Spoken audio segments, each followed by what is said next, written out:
सभी को प्रणाम। हम कर रहे हैं स्वाध्याय यज्ञ का ज्ञान और विज्ञान, जन्म शताब्दी पुस्तक माला 52। आइए गुरु तत्व का, गुरु शक्ति का आवाहन करें और उनसे प्रार्थना करें कि हे गुरु शक्ति, आपका दिव्य प्राण हम सबके भीतर प्रकाशित और प्रवाहित हो जाए और आपके इस दिव्य प्रवचन का मर्म, इसका तत्व ज्ञान हमारे अंतःकरण में, हमारी चेतना में उतर जाए। ये स्वाध्याय हमें हमारी आत्मा के समीप समीप और बहुत समीप ले जाए। एक गायत्री मंत्र विश्व कल्याण के भाव से भावना करेंगे कि स्वाध्याय का ये प्रकाश सभी के जीवन को प्रकाशित और आलोकित कर रहा है। मातृशक्ति का आशीर्वाद सभी को अनंत काल के लिए प्राप्त हो रहा है। ओम भूर्भुवः स्वः तत्सवितुर्वरेण्यं भर्गो देवस्य धीमहि धियो यो नः प्रचोदयात्। इतना सुंदर स्वाध्याय गुरुदेव ने हमें पिछले स्वाध्याय में यज्ञ अग्नि के बारे में बताया कि उससे हमें 3 चीज़ें सीखने को मिलती हैं। क्या 3 चीज़ें? एक तो ज्ञान की शिक्षा, ज्ञान का विस्तार।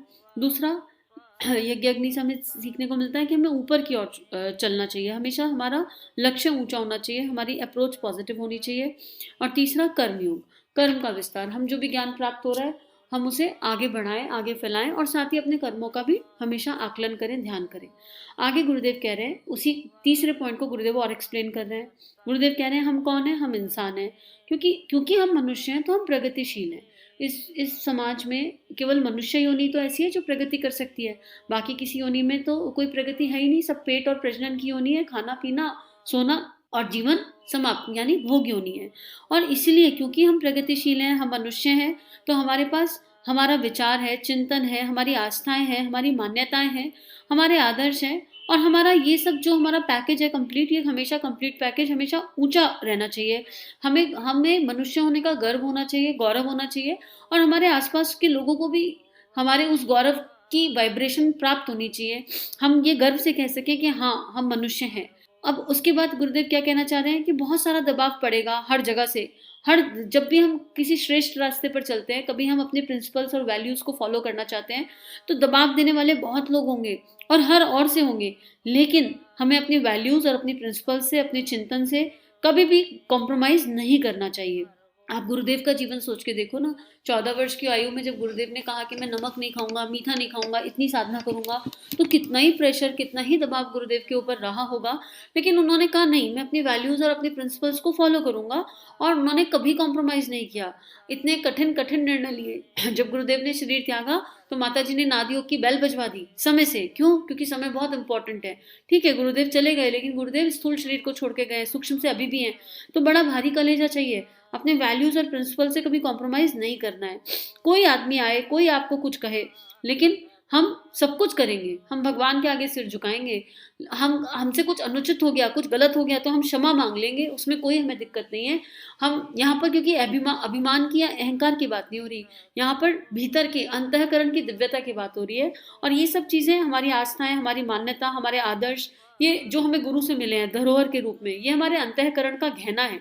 आगे गुरुदेव लिख रहे हैं कि कहीं अन्याय हो रहा हो, अनीति हो रही हो और हम चुपचाप उस अनीति का भागीदार बन जाएं, तो फिर हम नेचुरल कैलेमिटी में जो है कर्म का फल के रूप में उसको भोगेंगे भी। तो हमको किसी भी तरह की अनीति के आगे सिर नहीं झुकाना है और एटलीस्ट अपने घर से तो शुरू करें। जैसे फॉर एग्जांपल दहेज नहीं लेना, तो अपने घर से शुरू कर सकते हैं। शादियों में कम से कम खर्चा करना, दिन की सात्विक शादियां करना, ये सब अनीति है, अपने घर से शुरू कर सकते हैं। मृत्यु भोज पर काम करना, अपने घर से शुरू कर सकते हैं। बहुत सारी ऐसी चीजें हैं जो हम पहले अपने घर से शुरू कर सकते हैं। देवता के सामने, न्याय के सामने हम सिर झुका सकते हैं, लेकिन अनीति के सामने, दबाव के सामने हमारा सिर नहीं झुकना चाहिए। हमेशा अपने वैल्यूज और प्रिंसिपल्स पर हमें खड़े उतरना चाहिए। और ये हमें यज्ञ की अग्नि, यज्ञ भगवान हमें नसीहत देते हैं, हमें सिखाते हैं। और यही गुरुदेव की तीसरी शिक्षा है यज्ञ अग्नि के माध्यम से। आगे गुरुदेव क्या लिख रहे हैं? भाई, सबको अपने जैसा बना लीजिए। यज्ञ भगवान की चौथी नसीहत क्या है, चौथी लर्निंग क्या है? वो ये है कि अब गर्मी के पास बैठेंगे तो गर्मी लगेगी, एसी के पास बैठेंगे तो एसी की हवा फील होगी। तो जो यज्ञ अग्नि में समाता है वो यज्ञ अग्नि से एक हो जाता है। तो हमारे अंदर से ऐसी दिव्य दिव्य वाइब्रेशंस निकलें कि जो हमारे सानिध्य में आए वो गुरु के रंग में रंग जाए। हमारा तो कोई रंग ही नहीं है, हम तो अपने आप को समर्पित कर दें, इस स्तर पर समर्पित कर दें कि अपने होने का एहसास खत्म हो जाए। तभी स्वाध्याय का लाभ है। ये स्वयं का अध्ययन है और स्वयं के अध्ययन का मतलब है अपनी आत्मा के निकट, अपने गुरु के प्रकाश में ऐसे समा जाओ कि अपना अस्तित्व भी न रहे। फिर जो भी आए वो पूछे कि भैया आप कहाँ से सीख रहे हो सब कुछ। जैसे ठाकुर का और स्वामी विवेकानंद का एग्जाम्पल, विवेकानंद जी का प्रकाश इतना प्रकाशित हुआ कि लोगों ने पूछा कि आपसे आपके गुरु कौन है। विवेकानंद जी को खुद से कभी बताना नहीं पड़ा, ठाकुर का परिचय स्वयं हो गया कि हाँ ये मेरे गुरु हैं। शिष्य हो तो ऐसा हो कि जिसके नाम पर गुरु भी अपने आप गर्व करने लगे। तो यही बात गुरुदेव यहाँ कह रहे हैं कि जो भी कुछ उसके पास जाता है, यज्ञ अग्नि के पास जाता है, आग के पास कुछ भी लेकर जाइए, आग यही कोशिश करेगी कि सब कुछ अपने में समा ले।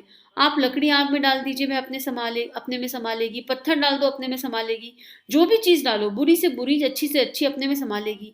आग की कोशिश यही रहेगी, जैसे भी भगवान ने बनाई है हम उसे अपने समान बना दें। तो मित्रों, हमारी भी कोशिश यही होनी चाहिए कि जिस तरीके से हम शानदार हैं उसी तरीके से दूसरों को भी शानदार बनाने की कोशिश करें। मतलब पहले आत्मनिर्माण करेंगे, आत्मनिर्माण करेंगे तो भीतर का दिव्य प्रकाश जागृत हो जाएगा और भीतर केवल प्रेम, करुणा, संवेदना रह जाएगी। और हमारे भीतर इतना प्रेम भर जाए, इतना प्रेम भर जाए, हम गुरु का एक ऐसा इंस्ट्रूमेंट बन जाए कि जैसे वो बजाना चाहे वैसे बजते चले जाएं और फिर एक ऐसी धुन निकले कि उस धुन में सभी खो जाएं। कृष्ण की मुरली में क्या था? कृष्ण की मुरली में जो सब खोए रहते थे, प्रेम था, केवल प्रेम था। तो गुरुदेव यही कह रहे हैं कि सारे विश्व को, सारे संसार को श्रेष्ठ बनाने के लिए हमारा प्रयत्न होना चाहिए। हम अच्छे हैं या नहीं काफी नहीं, हमारे पड़ोसियों को भी अच्छा होना चाहिए। हम ज्ञानवान हैं इतना काफी नहीं, हमारे पड़ोसियों की भी हमारे बराबर ज्ञानवान होना चाहिए। अभी कितनी सुंदर बात बोल रहे गुरुदेव, जो अच्छा मिल रहा है उसे बांटते चलो। बहुत सिंपल एक लाइन समरी ये है कि अगर मेरे पास सामर्थ्य है तो मुझे आसपास वालों को भी सामर्थ्यवान बनाना है। आपके पास जो शक्ति हो आप उसे इन्वेस्ट कर दो। आपके पास अगर श्री की शक्ति है तो आप सब लोगों को बिजनेस करा दो जितने को करा सकते हो। आप अपने घर में कोई एम्प्लॉयमेंट खोल लो, कुछ इस तरह की व्यवस्था बना दो कि और लोगों को भी श्री की शक्ति प्राप्त हो जाए। किसी को भीख नहीं देनी है लेकिन सबको स्वावलंबी तो बना सकते हैं। आपके पास ज्ञान की शक्ति है तो आप शिक्षा प्रौढ़ पाठशाला खोल लो, बच्चों को पढ़ाना शुरू कर दो। जो आपके पास है उसे समाज के खेत में लगा दो, क्योंकि वो आपके पास केवल आपके लिए नहीं है। ये बात गुरुदेव यहाँ समझाने का हमें प्रयास कर रहे हैं कि खाली अपने अच्छा बनने से नहीं होगा। अब ज्ञान तो अकेले बैठे बहुत सारे लोग अर्जित कर सकते हैं और किया भी जा सकता है, और उसमें कोई बुराई भी नहीं है कि आप अपनी अपनी यात्रा करते रहो करते रहो करते रहो। लेकिन जिसने अपनी यात्रा को सही तरीके से कर लिया, जिसने गुरु के हृदय की पीर को गुरु की कृपा से समझ लिया, वो अपने में सीमित होकर नहीं बैठ पाएगा। बाकी हर इंसान को, हर आत्मा को अलग अलग रोल मिलता है। अब जैसे महर्षि अरविंद को परोक्ष में काम करने का रोल मिला, तो हमारी आत्मा का सत्य क्या है ये हम और हमारा गुरु जानता है। यहाँ पे किसी से कोई कंपैरिजन भी नहीं है। तो यही बात गुरुदेव यहाँ पे लिख रहे हैं कि इतना ही काफी नहीं है कि हम सुधर गए। हम सुधर गए तो हम इस तरह सुधरे कि हमारी वाइब्रेशन से युग सुधर जाए। हाँ, अगर हम सामर्थ्यवान है तो हमारे घर वाले, हमारे सगे संबंधी, हमारे सब सामर्थ्यवान हो जाएं। हमारी सारी की सारी विचारणाएं, धारणाएं ऐसी हो कि हम अकेले नहीं परंतु पूरे के पूरे समूह को, पूरे के पूरे समाज को साथ लेकर आगे बढ़ सके। ये किसका तरीका है? ये आंख का तरीका है। ये यज्ञ की अग्नि से हम सीख सकते हैं कि सेकंडों में सबको अपने समान बना लेती है। चाहे कुछ भी डाल दो, कैसा भी कर दो, होली का कूड़ा करकट डाल दो तो भी अपने जैसा बना लेगी और कभी बायस नहीं होती। ये नहीं कहेगी ये मत डालो और वो मत डालो। यहाँ तक कि चिता में मरा हुआ इंसान भी जब आग में पड़ता है तो वो अग्नि के स्वरूप में मिक्स हो जाता है, राख हो जाता है। तो ये बात गुरुदेव कह रहे हैं कि ये यज्ञगिनी हमारी पुरोहित है और इसलिए वो हमारी पुरोहित है कि वो दूसरों को अपने समान बना लेती है। तो हमारे भीतर भी वही यज्ञ अग्नि प्रकाशित हो जाए। कौन सी? प्रेम की, करुणा की, ज्ञान की, संवेदना की, भावनाओं की, विचारशीलता की। ये अग्नि हमारे भीतर इस तरह प्रकाशित, प्रवाहित हो जाए कि गुरु के सानिध्य में जितना बन पड़े, अगर कोई आसपास आ जाए तो उसको वो वाइब्रेशन, वो प्यार, वो एनर्जी फील होने लग जाए। आगे गुरुदेव एक और बात समझा रहे हैं, क्या? समधर्मी बना लें। मित्रों, हमारी कोशिश ये रहनी चाहिए कि हम दूसरों से जैसा बनने की अपेक्षा उन्हें अपने जैसा बनाने की कोशिश करें। कि हम दूसरे जैसा बनने की अपेक्षा उन्हें अपने जैसा बनाने की कोशिश करें। ये लाइन फिर से पढ़ने योग्य है। हम दूसरे जैसा बनने की अपेक्षा उन्हें अपने जैसा बनाने की कोशिश करें। क्यों कह रहे हैं गुरुदेव? क्योंकि चारों तरफ कलयुग की फ्रिक्वेंसी है, आसपास के लोग हैं, किट्टी जाओ, पार्टी जाओ, ड्रिंक कर लो, स्मोक कर लो, ऐसे ऐसे ऑफर्स आते हैं, आज सिनेमा देख लो, आज अंडा खा लो, आज ऐसा कर लो। अब अगर हम कमजोर होंगे, अगर हमारा एनर्जी लेवल कमजोर होगा, अगर हमारी साधना कच्ची होगी, अगर हमारी संकल्प शक्ति कच्ची होगी तो हम इन्फ्लुएंस हो जाएंगे और अपने सारे संकल्प त्याग देंगे। अभी आज ही संकल्प उठाया था, चलो 9 दिन अब कुछ नहीं खाएंगे, परसों कोई दोस्त आ गया, अरे नहीं ठीक है ना, बाद में संकल्प कर लेना, अभी तो मैं कितने दिन बाद आया हूँ, ऐसा वैसा। तो भाई तुम खाने थोड़ा ना आए हो, तुम साथ में समय बिताने आए हो, तो हम अच्छे से समय बिताएंगे, प्यार से तुम्हारे साथ रहेंगे, सब कुछ करेंगे। लेकिन अगर हमने एक संकल्प गुरु के सानिध्य में उठाया है तो हम उससे कॉम्प्रोमाइज नहीं करेंगे। तो गुरुदेव ये कह रहे हैं कि अपनी वाइब्रेशन ऐसी हो कि लोग हमारे जैसा बन जाए, लेकिन अहंकार भाव में नहीं। हमारा प्रकाश ऐसा निकल जाए, अगर प्रेम होगा तो लोग अपने आप कन्वर्ट और डाइवर्ट होने लगेंगे, क्योंकि आराधना अपने आप हो जाती है। आग लकड़ी नहीं बनती, आग पत्थर नहीं बनती, आग कोई गंदी चीज नहीं बनती, लेकिन आग सबको अपने जैसा बना लेती है। अब जैसे हम गुरु के सानिध्य में आ रहे हैं तो हम क्या कर रहे हैं, इस स्वाध्याय के माध्यम से, इस स्व के अध्ययन के माध्यम से गुरु ने कैसा जीवन जिया और गुरु ने अपने जीवन पर जो भी एक्सपेरिमेंट किए वो हमें गुरुदेव इन प्रवचनों से समझा रहे हैं।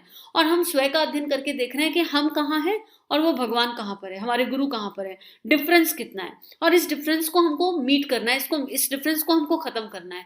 ये कब खत्म होगा ये बात की बात है, लेकिन हमारा प्रयास तो स्वाध्याय के माध्यम से यही है ना कि जो भी शिक्षाएं गुरु हमें दे रहे हैं वो हमारे गुण, कर्म, व्यवहार, आचरण में, हमारी वाइब्रेशन में, हमारे तीनों शरीरों में मैनिफेस्ट हो जाए। तो यही बात यहाँ गुरुदेव कह रहे हैं कि अपने अपने अपने व्यक्तित्व का परिष्कार, अपने चरित्र का परिष्कार कुछ इस तरह हो, अपने सिद्धांतों को कुछ इस तरह से जागृत करें कि हमारा प्रकाश, हमारा तेज, ओज फैल जाए, हम जागृत हो जाएं, जीवंत हो जाएं, और हमारी क्षमता इतनी हो जाए कि लोग आके ऑटोमेटिकली कन्वर्ट हो जाएं और पूछें कि भैया ये कौन सी विशेषता है, ये कहाँ से आई है कि आप सबको अपने जैसा बना लेते हैं। लोगों को हमसे इतना प्रेम हो जाए, क्योंकि वो प्रेम फिर हमारा नहीं होगा। इस बात को समझने का हमेशा प्रयास कीजिए कि मेरा तो कुछ मुझ में रहा ही नहीं।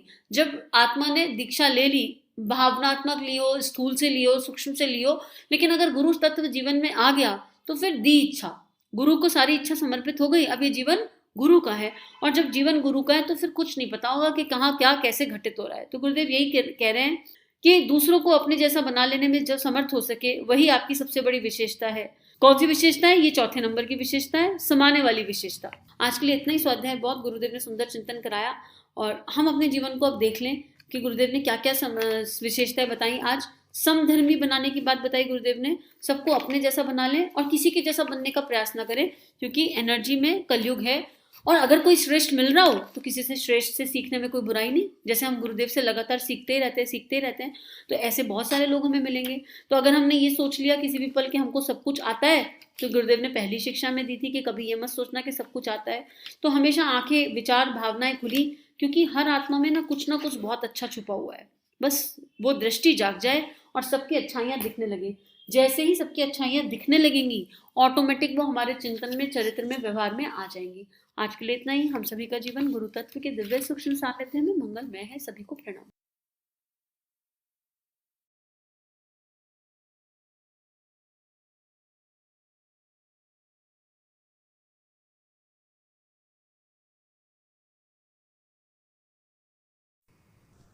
हमारे YouTube चैनल को सब्सक्राइब कीजिए और बेल आइकन पर क्लिक कीजिए ताकि आने वाली सभी वीडियो की नोटिफिकेशन आपको मिलती रहे। आप सभी को बहुत बहुत थैंक यू।